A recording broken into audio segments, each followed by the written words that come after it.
you're proud of the effort they put in, the quality at times has shown, and the desire to win. That looked quite an unlikely chase, but all the players, the batters talked about was this was doable. The wickets flattened out.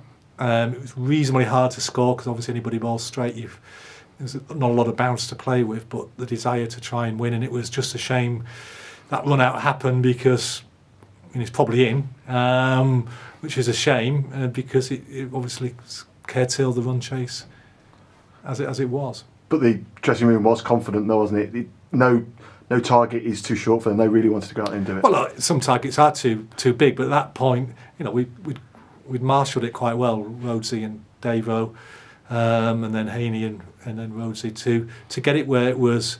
I think it was 130 off 20, and the game's on. But unfortunately, to lose too quickly, and Rhodesy and then Burgee, probably a bit unlucky with his LBW as well. But that's the game.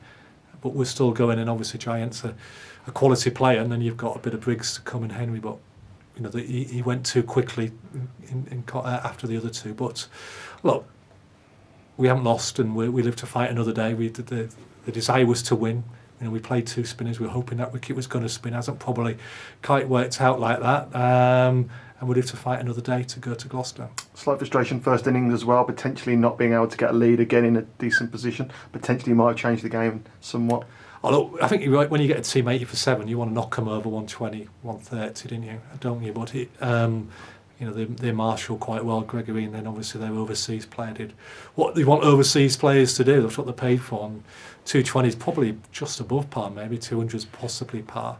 And then we got that par score on the wicket, but it flattens out, as we know Birmingham does.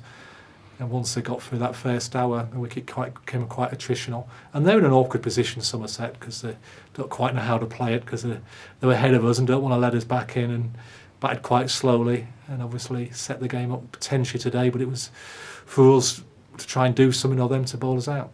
Where does that leave your thoughts now heading into Gloucester? I always felt we had to win 2 games. It might be we didn't have to win 1 game. Kent play Hampshire. Kent play Somerset last game, but we need to take care of ourselves.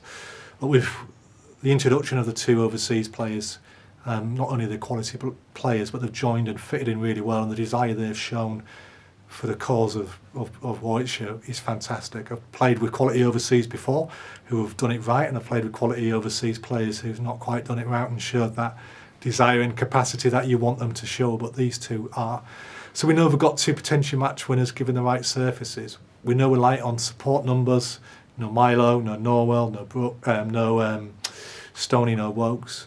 But we'll have 11 brave Bears going out on Tuesday with the desire and the hope and the expectation to win. The likelihood is that Gloucester sadly can't stay up. Therefore, if the Bears can get on top, there might be an opportunity, obviously, to get that game going forward. Well, and that's it. We've got to get on top. They fought well against Somerset and bossed the game, actually, and that one. And sometimes we know the danger of a team has got nothing to play for. They actually play with more freedom and shackles off.